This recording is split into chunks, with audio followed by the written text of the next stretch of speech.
Donc, les dirigeants devront encourager le travail à domicile pour certains cadres. Pour le présentéisme n'est pas toujours le signe de l'accomplissement des missions accordées. Ils devront se doter d'un management porteur de sens et de défis, donc ils devront faire des rappels sur la mission prescrite, la mission initiale de l'entreprise, avec bien sûr un encouragement pour les résultats, même avec ces périodes-là difficiles. Et ils devront carrément encourager la résilience individuelle et collective. Ils devront encourager l'agilité opérationnelle, la réactivité, la patience, le courage. Attention, l'innovation c'est important en cette période-là, donc ils devront être ouverts, c'est-à-dire à toutes les idées, à toutes les initiatives.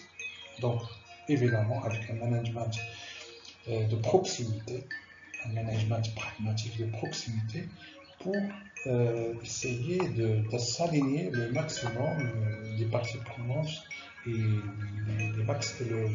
les parties prenantes de la chaîne de valeur dans une vision partagée avec un alignement intelligent pour sortir de l'impasse et évidemment créer la richesse de manière adaptative et de manière intelligente.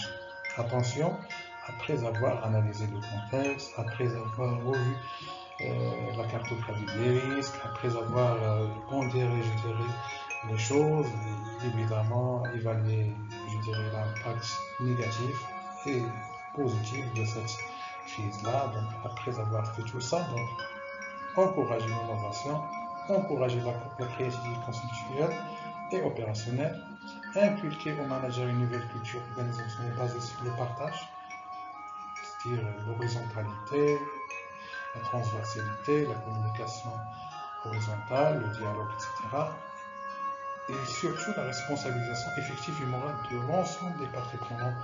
C'est-à-dire, il faut que tout le monde, prenne sa part de responsabilité d'une manière complète et d'une manière morale. Donc, il ne faut pas carrément se cacher derrière les prétextes, derrière la crise.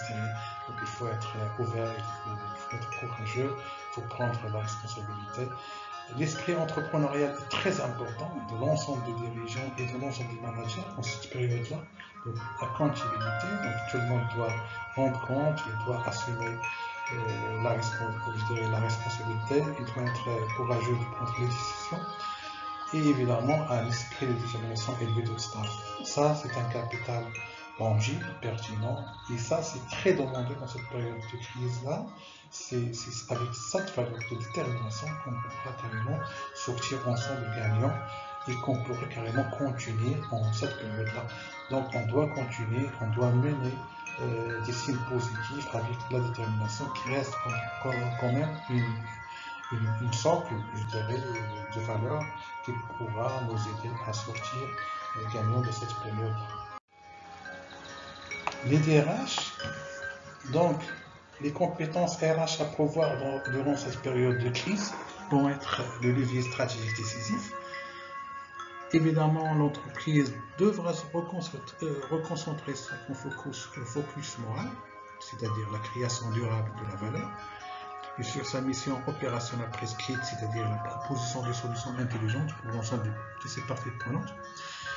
Certaines compétences qu'on devra mettre en valeur et qu'on devra carrément préparer de manière urgente pour qualifier notre capital humain dans cette période de crise-là et pour faciliter rapidement la sortie de la relance, le leadership, l'entrepreneuriat, donc tout le monde doit être un entrepreneur de l'âme, le courage managériel, c'est-à-dire l'ouverture, la prise de décision, l'anticipation, l'audacité, la prise de risques mesurés, etc., le partage, etc.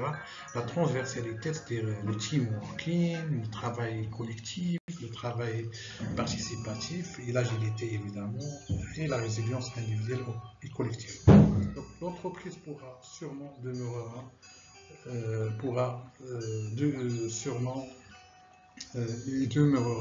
créatrice de la valeur pour ses parties prenantes. Une revue potentielle de la politique RH devra être effective pour ce challenge.